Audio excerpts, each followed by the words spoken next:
Nairobi, Nairobi, Nairobi, Nairobi, Nairobi! How are you? I'm coming in with energy, and this is the final one. Hi there. My name is Elbashir Idris, but before we get into who I am, let's go a bit into the past. Do you know this picture? This is General Gordon Pasha in 1885 during the siege of Khartoum, where he was killed by the Sudanese forces, or Sudanese people, led by the Mahdi forces, on the 26th of January, 1885. Did you know that the Berlin Conference, the scramble for Africa where the European colonial powers came in to try and divide Africa, happened in tandem at the same time as this siege? The scramble for Africa, the Berlin Conference, concluded on the 26th of February, 1885. Do you see a connection? Within 1 month after this event happened, and to the splitting of Africa to colonial powers, something crazy happened. Now, let me put you into the mindset of the British Empire, not the voice, not my voice, but the British Empire back then.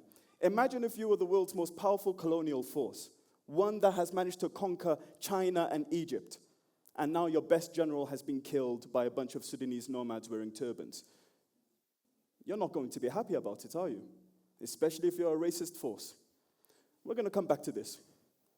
Hi, my name is Elbashir. In 2018, I graduated from Royal Holloway University in philosophy, politics, and international relations. And in that very same November in 2018, I decided to go into Sudan just to have a bit of a break. Funnily enough, Sudan is a country where it's like a casino. Every time you pull a lever, something interesting happens. You can be whoever you want to be. And just funnily enough, I ended up becoming a guest lecturer at Ahfad University for Women, teaching the UPP English, and Islamic University Omdurman, teaching the faculty staff English there. But at the same time, we all know the story, the revolution kicked off during December. On the photo on the right, that's me on the 25th of December, Christmas Day, in Souq al-Arabi, on 2018, running around. And I know some of you have been running around that same day too. Yeah, the laughs say it all.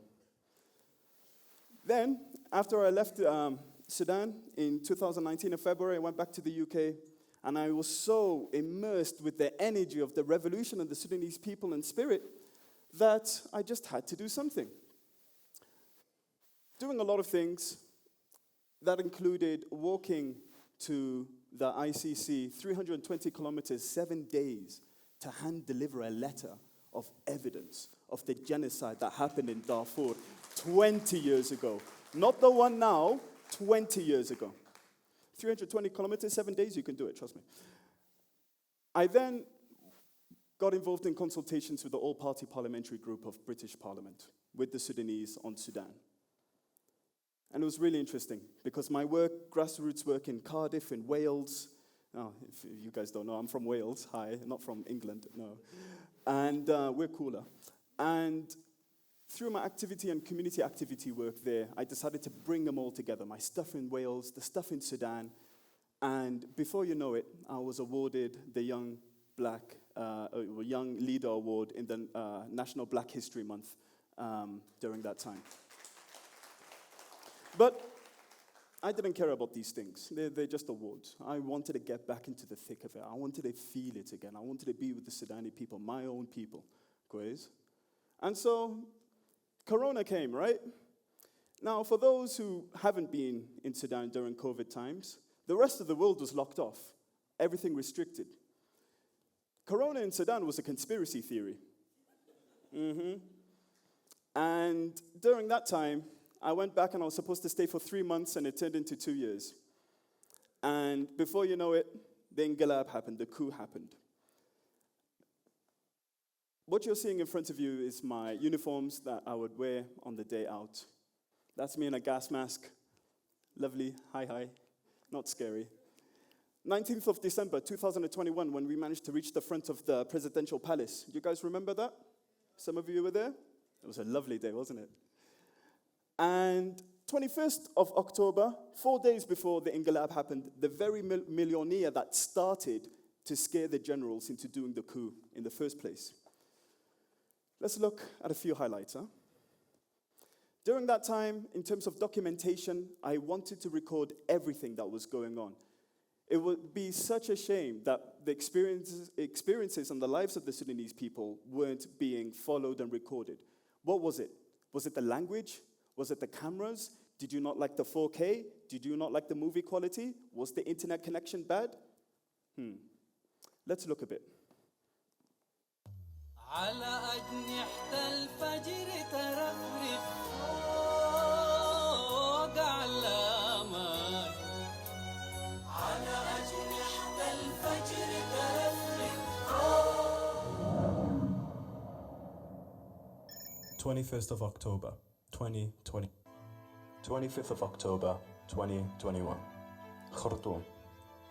The internet and telephone lines have been cut. Everything has been shut down since 5 a.m. They wanted to fragment us with blackouts, thinking we would be lost in their storm.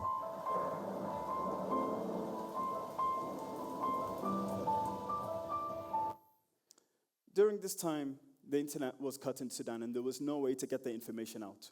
I was lucky enough to have some really good friends to help me to go out forward, document 4K, 120 frames per second, or 60, and show it to the world. Exactly what was happening in Sudan and why the Sudanese people kept on going and going and going. And the messages back then was the reason that we could have stopped this war now. People have been calling for this. They've been screaming about this, that we didn't want any kind of military rule. However, it seems that that was not the case. Tell me something. We're now looking at a drone footage.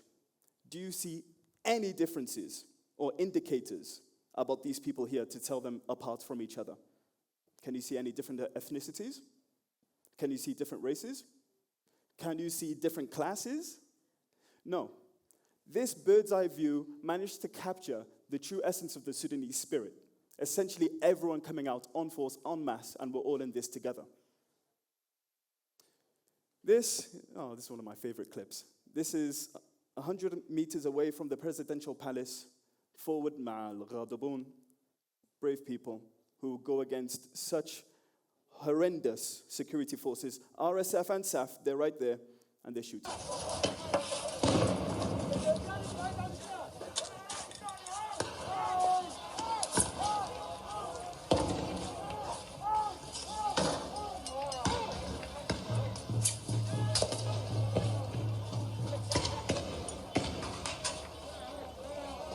Those were crazy times. But those were the beliefs that the people had to go forward, and they saw this war coming. Everyone saw this coming. We can't pretend to think it didn't happen. The only ones who didn't want to believe it was the international community because they wanted to legitimize the security forces rather than listen to the people on the ground. We won't forget that, by the way.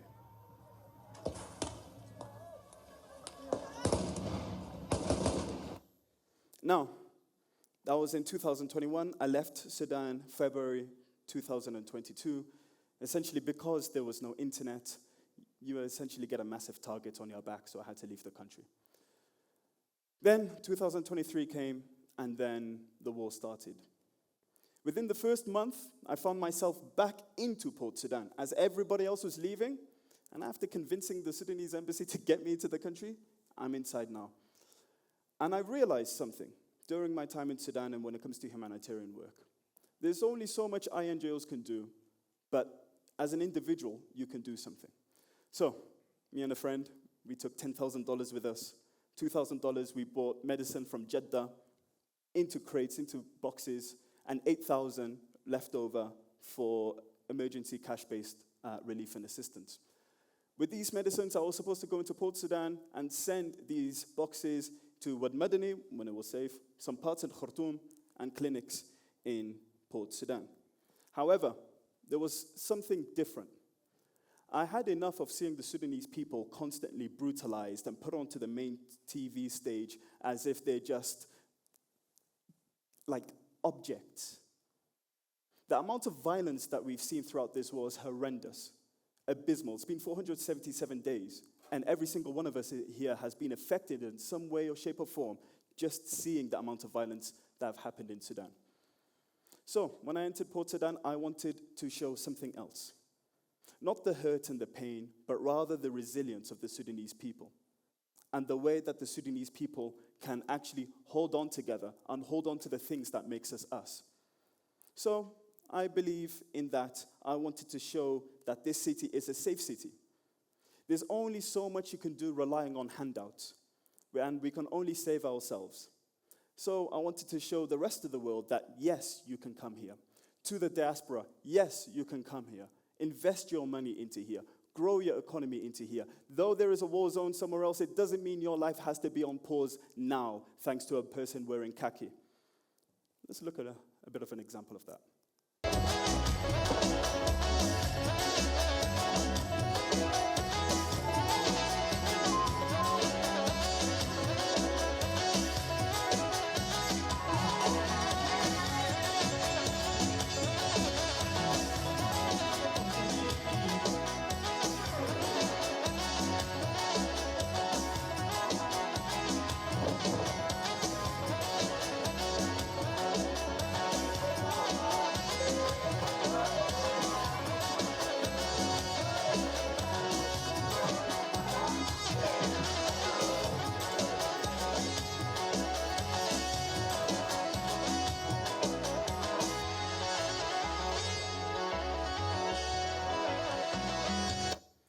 I refused. Oh, have to. I refused to fall for the trap of painting my people as some kind of victims only. But I wanted to show the rest of the world that our people can rebuild and just to show the resilience. And resilience can be very tiring. It really can. But for the Sudanese people, amazingly, it just comes out really naturally. And yet, media companies want to come and just see starving people all the time to sell their agendas. But at the same time, when we consume this media, it affects us. Can we not show a different side of media to hopefully raise hope and so we can rebuild better? Maybe I'm a bit of an optimist, but I'll show you why. After that, I became, or I still am, one of these people that you'll see on TV who was constantly talking about Sudan. If you ever see me in the street somewhere in the UK or ever around the world, I will never stop talking about Sudan. Literally, never.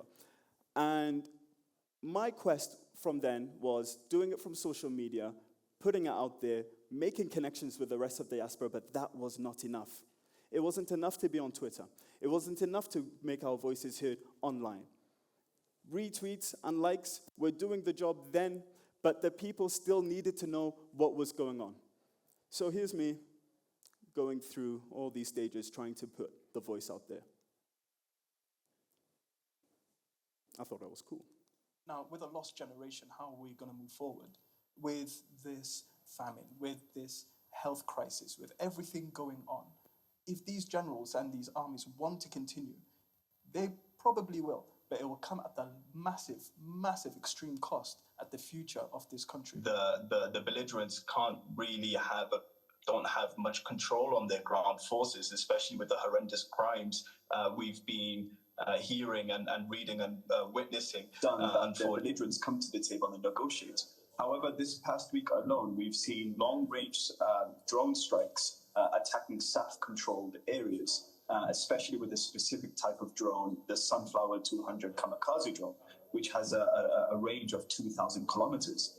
This year is supposed to be the Super Bowl of democracy in terms of voting and elections happening all around this year. But what about conflict and humanitarian situations? This just may be the World Cup of atrocities that we're looking at. This war that has become a senseless war, this war that people call forgotten, this war that has over 9 million people displaced, 9 million people displaced. This is the world's largest internal humanitarian crisis and displacement crisis.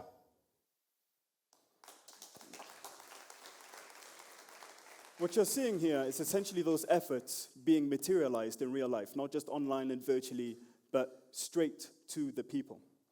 And in doing so, and you just saw that last video, that was 9 million. That was a few months ago. What's the current number now? 11 million?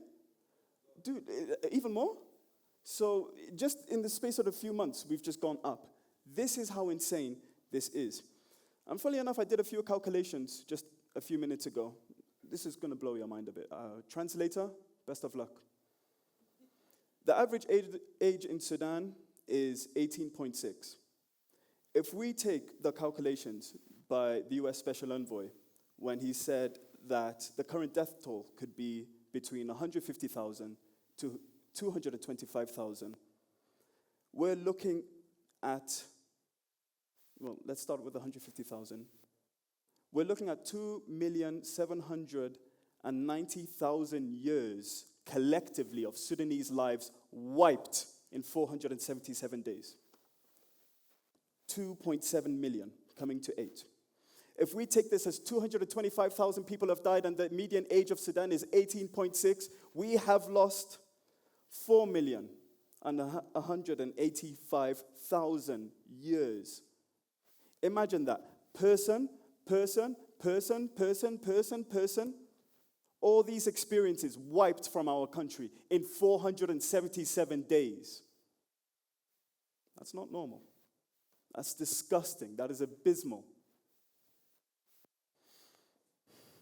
Let's get back to this picture. After everything you've known about me now, and I've told you, maybe if there was documentation, things would have been different.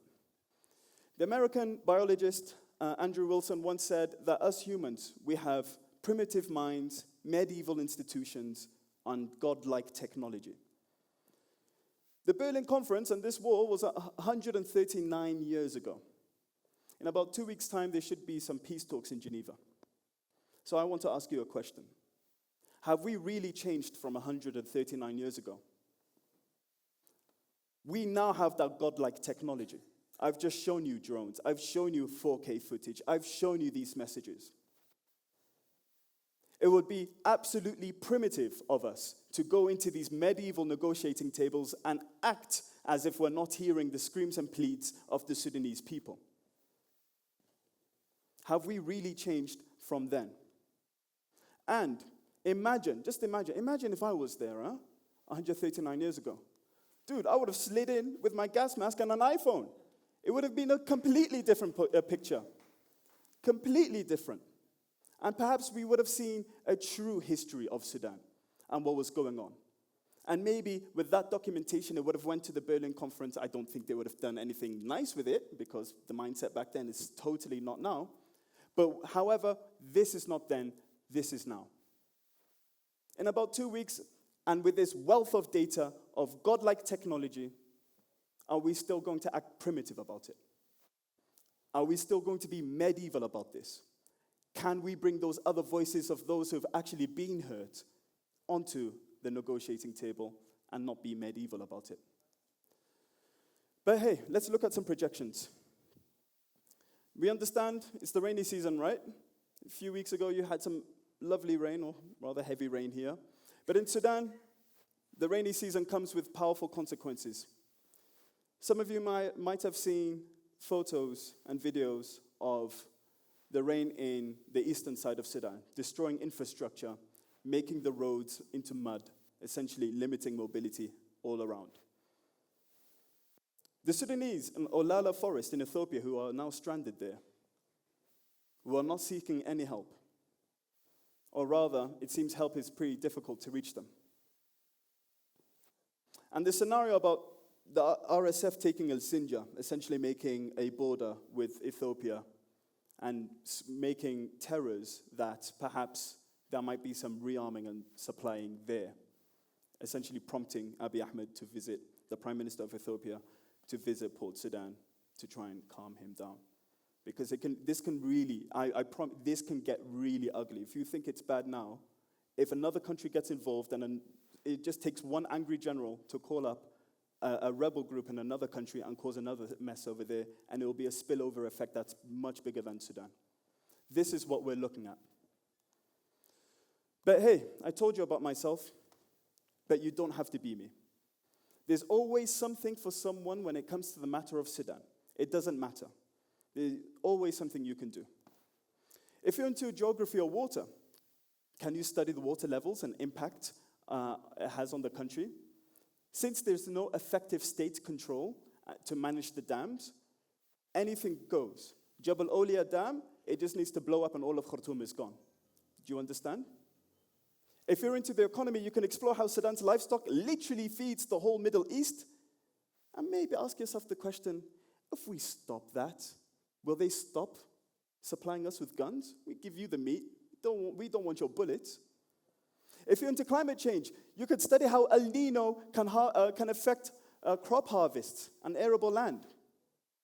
Just a few days ago, yesterday, a horrible news. Camp Zamzam, North Darfur, is now a famine. It's been declared a famine, and that's just one part. I'm sure there's going to be much, much more other areas. If you're into theatre and arts, you can find a way to bring people onto the stage who've been affected by this war to speak out. If you're into the law and constitutions, you can read previous constitutions and proposals and try to come up with something new. Anything goes, you can do it. If you're into apps, can you help make an app that makes moving money into Sudan easier? But here's my favorite one. Are you a coder? Are you into computer science? Are you into AI? Can you create a chatbot loaded with information about Sudan and all of its digital publications? I had enough of going on Twitter and online and trying to download all these different PDFs from all these NGOs and INGOs and people on the ground and resistance committees and emergency rooms and yada, yada, yada. Can I go to a chatbot with all of this information uploaded there and be able to ask?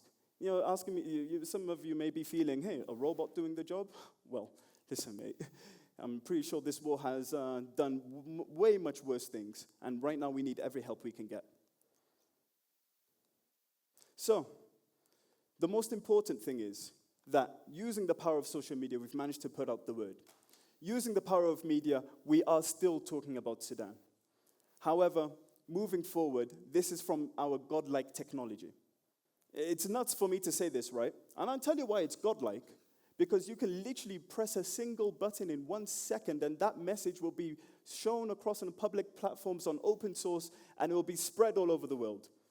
Try saying that to a person 50 years ago, or 100 years ago, or 139 years ago. They will look at you crazy. What are you talking about? Spreading the message that far. We have to do it by telegraph and Morse code. So, if this thing is something I've learned, it's that it would be absolutely foolish for those on the negotiating table to be speaking just in an echo chamber without looking at the evidence on hand that people have documented and have put and risked their lives for every single time to do. So, I only ask you 2 things. Please, please, please, please, please, share, retweet, like, post, GoFundMe, whatever it is. Please don't stop. And I want you to remember this. Why? Because Sudan will always live forever. Always. Thank you very much.